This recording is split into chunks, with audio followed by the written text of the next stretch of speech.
ಕಂತಗಿರಿ. ಅಜ್ಞಾನತಿಮಿರಾಂಧಸ್ಯ ಜ್ಞಾನಾಂಜನಶಲಾಕಯ ಚಕ್ಷುರುನ್ಮೀಲಿತಂ ಏನ ತಸ್ಮೈ ಶ್ರೀ ಗುರುವೇ ನಮಃ. ನಾನು ನಿಮಗೊಂದು ಪ್ರಶ್ನೆ ಹಾಕ್ತೀನಿ. ಜ್ಞಾನ ಮತ್ತು ಅಜ್ಞಾನದ ಬಗೆಗೆ ನಿಮಗೇನು ಗೊತ್ತದು? ಜ್ಞಾನ ಅನ್ನೋದು ಏನು? ಜ್ಞಾನ ಅಂದರೆ ಏನು? ಜ್ಞಾನ ಅಂದರೆ ಏನು ಗೊತ್ತಿಲ್ಲ? ಜ್ಞಾನ ಏನಿದು?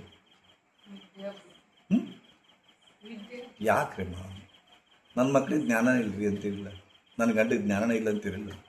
ಏನದು?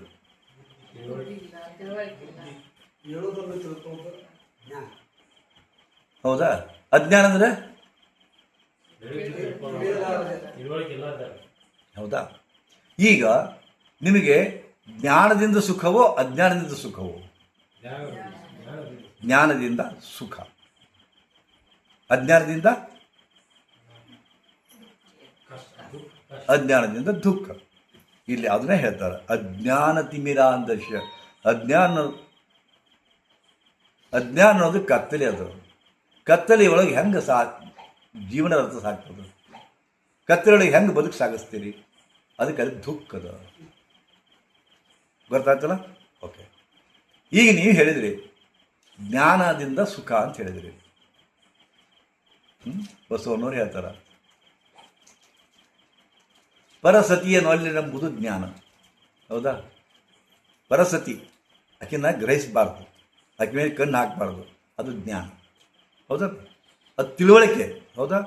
ಜ್ಞಾನ ಅನ್ನೋದು ಅರಿವು ಅಂತಾರೆ ಅವರು. ಅರಿವು, ತಿಳುವಳಿಕೆ. ಹೌದಾ? ಈಕೆ ಪರಸತಿಯಪ್ಪ, ಆಕಿನ ಕೂಡ ರಮಿಸಬಾರ್ದು ಅನ್ನೋದು ತಿಳುವಳಿಕೆ. ಕ್ರಿಯೆ ಅಂತ ಬರ್ತದೆ. ಕ್ರಿಯೆ ಅಂದರೆ ಅದರಂತೆ ಇರುವುದು. ಜ್ಞಾನವೆಂದರೆ ತಿಳಿದುಕೊಳ್ಳುವುದು, ಕ್ರಿಯೆ ಅಂದರೆ ಅದರಂತೆ ಇರುವುದು. ಇದಕ್ಕೆ ಜ್ಞಾನ ಕ್ರಿಯೆ ಅಂತಾರೆ. ಜ್ಞಾನ ಕ್ರಿಯೆಗಳ ಸಂಗಮವೇ ಯೋಗ ಅಂತಾರೆ. ಓಕೆನಾ? ಅದಕ್ಕೆ ಎಲ್ಲ ಉಪನಿಷತ್ತೊಳಗೆ ಬರ್ತದೆ. ಜ್ಞಾನದಿಂದ ಸುಖ, ಅಜ್ಞಾನದಿಂದ ದುಃಖ ಅಂತಾರೆ. ಆದರೆ ಒಮ್ಮೊಮ್ಮೆ ಏನಾಗುತ್ತೆ ಗೊತ್ತಿಲ್ಲ. ಬುದ್ಧ ಭಗವಾನ್ ಹೇಳಿದ, ಅವರನ್ನು ನಾನು ಪ್ರಶ್ನಿಸುವಷ್ಟು ದೊಡ್ಡವನಲ್ಲ ನಾನು. ಆದರೆ ಅರ್ಥದಾಗ ಹೇಳಿದ್ರೆ ನನಗೆ ಅರ್ಥ ಆಗಲ್ಲ. ಆಸೆಯೇ ದುಃಖಕ್ಕೆ ಮೂಲ ಅಂತ ಬುದ್ಧ ಭಗವಾನ್ ಹೇಳಿದ ಅಂತಾರಿಲ್ಲ. ಆಸೆಯೇ ದುಃಖಕ್ಕೆ ಮೂಲ ಅಂತ ಬರೆದಾರೆ, ನೋಡಿದ್ರಿಲ್ಲ? ಬುದ್ಧ ಹೇಳ ನೋಡಿದ್ರಿಲ್ಲ? ಆದರೆ ನಿಮಗೆ ಆಸೆಗಳಿದ್ದಲೇ ನೀವು ಜೀವಂತದಿರಿ. ಎಲ್ಲರೂ ನಿಮಗೆ ಆಸೆಗಳದಾವ, ಅದಕ್ಕೆ ಜೀವಂತದಿರಿ. ಆಸೆಗಳು ಇರದೇ ಹೋಗಿದ್ರೆ, ಆಸೆಗಳನ್ನ ನೀವು ಕೊಂದು ಹಾಕಿದ್ರೆ, ಆಸೆಗಳನ್ನ ನೀವು ಇಲ್ಲವಾಗಿಸಿದ್ರೆ ಸತ್ತು ಹೋಗಿದ್ರಿ ಎಂದು. ಎಂಥ ಆಸೆ? ನನ್ನ ಗಂಡ ಈಗ ಸುಧಾರಿಸಿಲ್ಲ, ಮುಂದೆ ಸುಧಾರಿಸಬಹುದು. ನನ್ನ ಮಕ್ಕಳ ಲಗ್ನ ಮುಂದೆ ಆಗಬಹುದು. ನನ್ನ ಮಗನಿಗೆ ನೌಕರಿ ಸಿಗಬಹುದು. ಹೌದಾ? ನಾನು ಮನೆ ಕಟ್ಟಬಹುದು. ನನ್ನ ಪರಿಸ್ಥಿತಿ ಸುಧಾರಿಸಿಕೊಳ್ಳಬಹುದು. ಇಂಥದೊಂದು ನಿರೀಕ್ಷೆ ಮತ್ತು ಆಸೆಗಳಿಂದ ನೀವು ಜೀವಂತದಿರಿ. ಇದು ಇರದೇ ಹೋಗಿದ್ರೆ ಸತ್ತು ಹೋಗಿದ್ರಲ್ಲೋ. ಮತ್ತು ಆಸೆ ದುಃಖಕ್ಕೆ ಮೂಲ ಅಂತ ಹೆಂಗಾಗತ್ತೆ? ಹೆಂಗಾಗುತ್ತೆ? ಆಸೆಯೇ ದುಃಖಕ್ಕೆ ಮೂಲ ಅಂತ ಯಾಕಂದ್ರು? ಹಾಗೇನೆ ನಿಮ್ಗೆ ಗೊತ್ತಿರಲಿ, ಜ್ಞಾನ ತಿಳುವಳಿಕೆ ಅಂತೀವಲ್ಲ, ಆ ತಿಳುವಳಿಕೆ ಬಂದ್ರಪ್ಪ ಅಂದ್ರೆ, ಆ ತಿಳುವಳಿಕೆ ಇತ್ತಪ್ಪ ಅಂದ್ರೆ, ಆ ತಿಳುವಳಿಕೆ ಮೂಡಿದ್ರೆ ದುಃಖದ. ಆ ತಿಳುವಳಿಕೆಯಿಂದಲೇ ನಿಮ್ಗೆ ದುಃಖ ಬರ್ತದೆ. ಹೆಂಗೆ?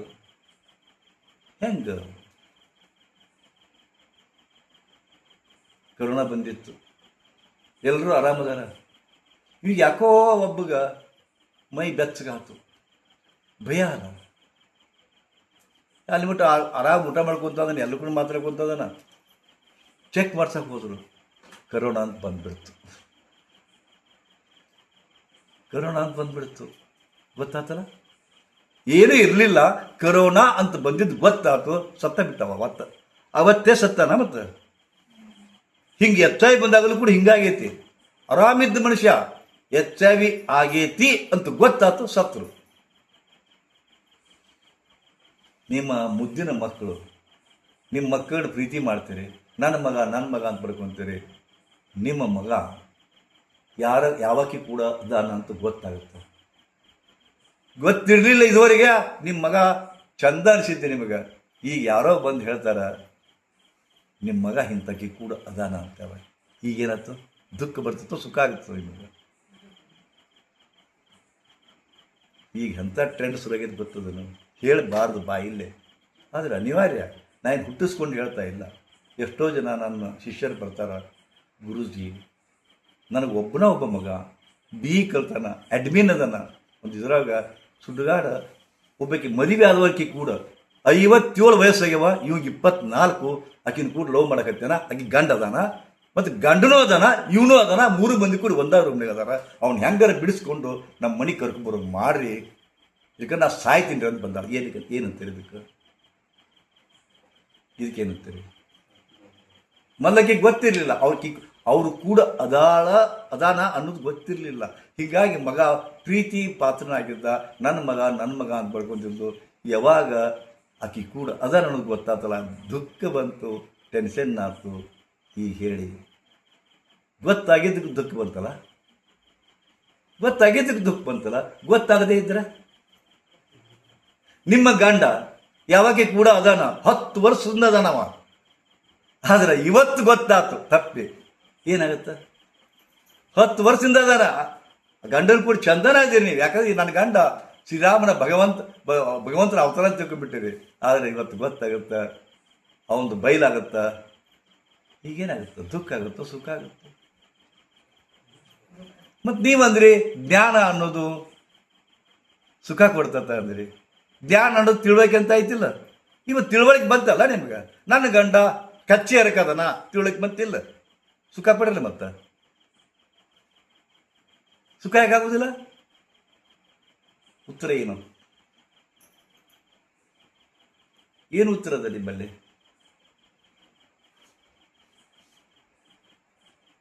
ಇಲ್ಲ ರೀ, ತಿಳಿಬಾರ್ದ್ರಿ, ಗೊತ್ತಾಗಬಾರ್ದು. ಎಲ್ಲಿ ಮಟ್ಟ ಗೊತ್ತಾಗುವುದಿಲ್ಲ ಅಲ್ಲಿ ಮಟ್ಟ ಸುಖ. ಅದಕ್ಕೆ ಯಾರು ಸುಖಪುರುಷರು ಜಗತ್ತಿನಾಗಪ್ಪ ಅಂದ್ರೆ, ಸುಖಪುರುಷರು ಯಾರ್ದ ಜಗತ್ತಿನಾಗಪ್ಪ ಅಂದ್ರೆ, ಒಬ್ಬವ ಸತ್ತವ. ಸುಖಪುರುಷರು ಯಾರಪ್ಪ? ಒಬ್ಬರು ಸತ್ತು ಹೋದವರು, ಇನ್ನೊಬ್ಬರು ಹುಚ್ಚಿರ್ಬೇಕವ. ಏನು ಗೊತ್ತಾಗಬಾರ್ದು ಅವಾಗ. ಯಾರು ಕೂಡ ಹೊಯ್ಯಾಳ ಗೊತ್ತಾಗಬಾರ್ದು, ವಿಷ ಹಾಕಿದ್ದು ಗೊತ್ತಾಗಬಾರ್ದು, ಏನೇನು ಗೊತ್ತಾಗ ಹುಚ್ಚ. ಅವ ಸುಖ, ಅವಾಗ ಏನು ಟೆನ್ಷನ್ ಇಲ್ಲ ಅವಾಗ. ಓ ಅದಕ್ಕೆ ಮಾಡ್ಕೊಂಡು ಅಡ್ಡಾಡ್ತಾನ ನಾವು. ಹುಚ್ಚವ. ಸುಖ ಸುಖ ಸುಖ ಅವಾಗ. ನಿಮಗೆಲ್ಲ ಗೊತ್ತಾಗುತ್ತಲ್ಲ, ದುಃಖ. ನಳತೀರಿ ಟೆನ್ಷನ್ ಬರ್ತೀರಿ, ಸಾಯ್ತೀರಿ ಟೆನ್ಷನ್ನಾಗಿ. ಈಗ ನನಗೆ ಉತ್ತರ ಕೊಡಿ. ತಿಳುವಳಿಕೆ ಬೇಕಾ ಹೇಳಿ? ಏನು ಗೊತ್ತಾಗಬಾರ್ದು ರೀ ಮನಸ್ಸಿಗೆ ಗೊತ್ತಾಗ್ತಿಲ್ಲ. ಹಂಗೆ ಮಾಡ್ಕೊಂಡ್ಬಿಟ್ರಿ ನೀವೀಗ. ಜಗತ್ತಿನೊಳಗೆ ಎಷ್ಟೋ ಹಾವುಗಳದಾವೆ, ಎಷ್ಟೋ ರೀತಿ ಹಾವುಗಳದಾವೆ. ಅದರಾಗ ಕೇವಲ 6 ಹಾವುಗಳು ಕಡಿದ್ರೆ ಮಾತ್ರ ಸಾಯ್ತಾನೆ ಮನುಷ್ಯ. 6 ಹಾವುಗಳು ಕಡಿದ್ರೆ ಮಾತ್ರ ಸಾಯ್ತಾನ. ಆದ್ರೆ ದುರಂತ ಏನಪ್ಪ ಅಂದ್ರೆ, ಯಾವುದೇ ಹಾವು ಕಡಿದ್ರೆ ಸಾಯ್ತಾನೆ ಮನುಷ್ಯ. ಯಾಕೆ ಹೇಳಿ? ಅವ್ನು ಗೊತ್ತಾಗಿದೆ. ಏನು ಗೊತ್ತಾಗಿದೆ? ಹಾವು ಕಡಿದ್ರೆ ಸಾಯ್ತಾರ ಅನ್ನೋದು ಗೊತ್ತಾಗಿದೆ ಅವಾಗ. ಹಾವು ಕಡಿದ್ರೆ ಸಾಯ್ತಾರ, ಅದು ಯಾವ ಹಾವು ಗೊತ್ತಿಲ್ಲ. ಕಾಳಿಗೆ ಸರ್ಪವೋ, ನಾಗರ ಹಾವೋ, ಕೆರೆ ಹಾವೋ, ಯಾವ ಹಾವು, ಚಿನಿಗೆ ಹಾವೋ, ಮನ್ಮುಖ ಹಾವೋ ಗೊತ್ತಿಲ್ಲ. ಬಟ್ ಹಾವು ಕಡಿತು, ಸತ್ತು ಹೋಗ್ತಾನ, ಅದಕ್ಕೆ ಸಾಯ್ತಾರ ಮನುಷ್ಯ. ಸೊ ತಿಳುವಳಿಕೆ ಬೇಕಂತೀರ ಬ್ಯಾಡ ಅಂತೀರ? ಹೇಳ್ರಿ ತಿಳುವಳಿಕೆ ಬೇಕೋ ಬ್ಯಾಡೋ? ಬೇಕಾ? ಅನುಭವಿಸ್ರಂಗಾರ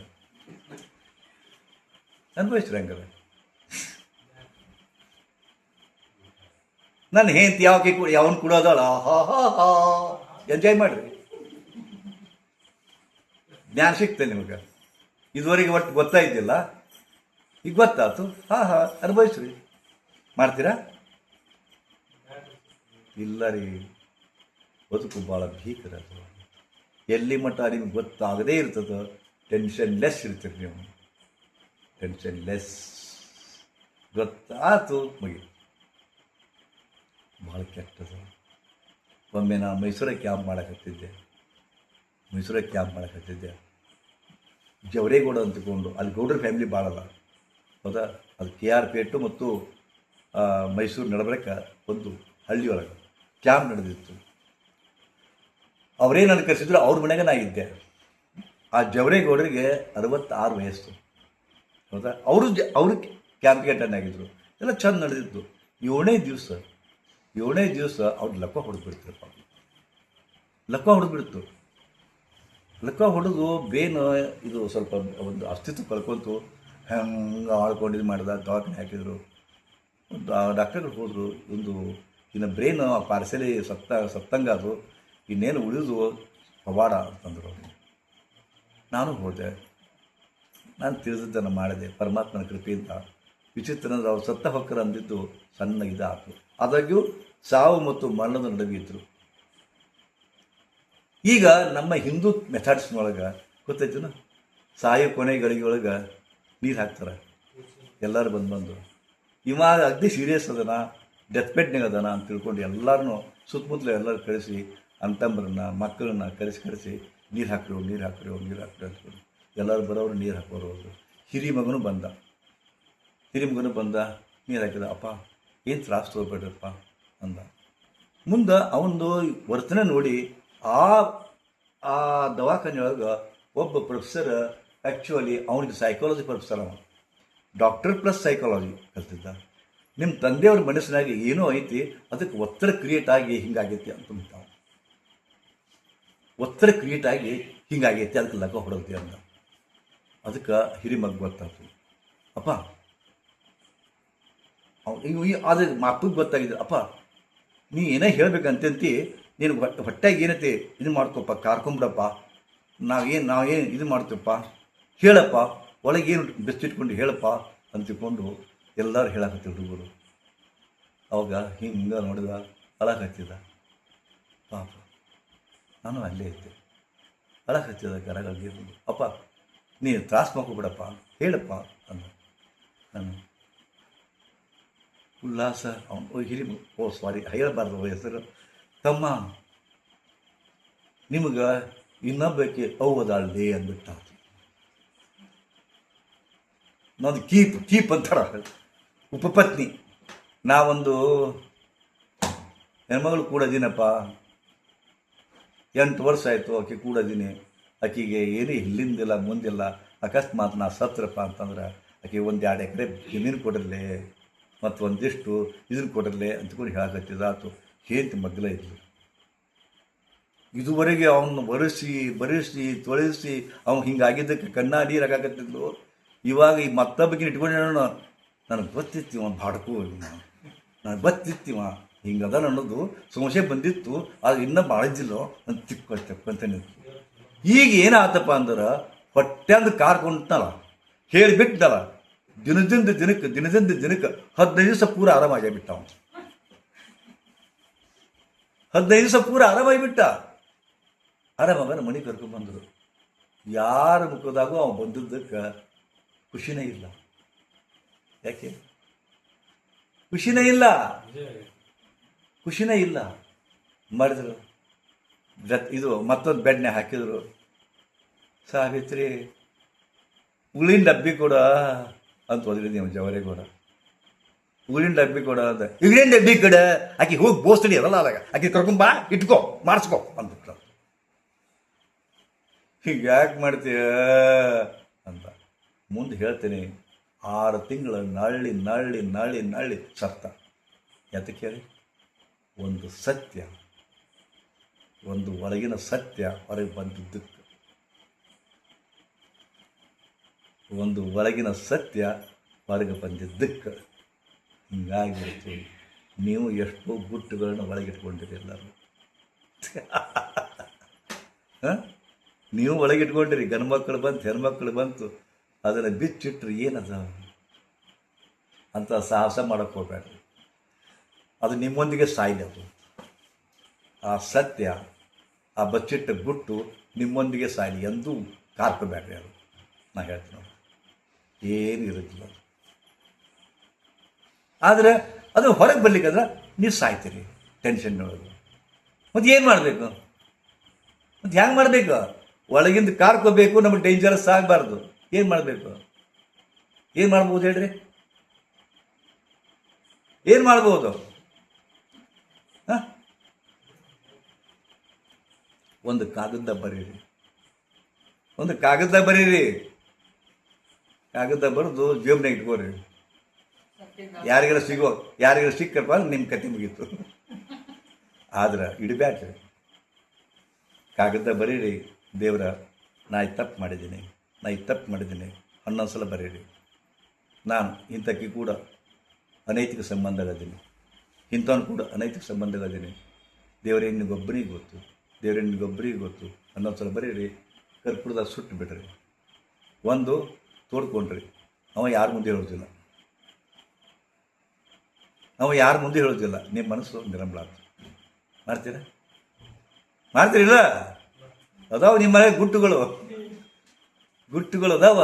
ಯಾರ ಮುಂದೆ ಹೇಳಕ್ಕೆ ಹೋಗ್ಬೇಡ್ರಿ. ಹೇಳಿದ್ರೆ ಬಾಯಿ ಬಿಟ್ರೆ ಬನ್ನಿಗೇಡು ಅಂತಾರಲ್ಲ, ಗೊತ್ತದಿಲ್ಲ? ಬಾಯಿ ಬಿಟ್ರೆ ಬನ್ನಿಗೇಡು ಅಂತಾರೆ. ಅದಕ್ಕೆ ಹಂಗೆ ಆಗಬಾರ್ದು. ನಿಮ್ಮ ಇಡೀ ಜೀವನದ ಬರ್ಬಾದಾಗತ್ತೆ. ದಯವಿಟ್ಟು ಹೇಳ್ತೀನಿ. ಯಾಕಂದರೆ ಕಣ್ಣಾರೆ ಕಂಡೀನಿ. ಅವನ ಗತಿ ಏನಾತಪ್ಪ ಅಂತಂದ್ರೆ, ಯಾಕರ ಅವಾಗ ಸತ್ತು ಹೋಗ್ಲಿಲ್ಲ ಯಪ್ಪು ಅನಿಸಿತ್ತು ಅವ್ನಿಗೆ. ನಾ ಯಾಕೆ ಅವಾಗಾರೆ ಗೊಟ್ಟಕ್ಕೆ ಕಂಡಿದ್ದಿಲ್ಲ, ಆಗಲಿಲ್ಲ ಅಂತ ಅನಿಸೋಂಗಾಯ್ತು. ಅದಕ್ಕೆ ಆ ತಪ್ಪುಗಳು ಯಾರೂ ಮಾಡಬೇಡ್ರಿ. ತಪ್ಪು ಮಾಡೋದು ಸಹಜದ. To err is human. ಆದ್ರೆ ಭಗವಂತನ ಬಿಟ್ಟು ಯಾರ ಮುಂದೆ ಓದೋಕೆ ಬೇಡ್ರಿ. ತಿಳ್ಕೊಂಬಿಟ್ರಿ. ಶ್ರೀ ಗುರುದೇವ್. ಓಕೆ, ಒಂದು ಕ್ಷಣ ಮತ್ತೆ ಕಣ್ಮುಚ್ಚ್ರಿ.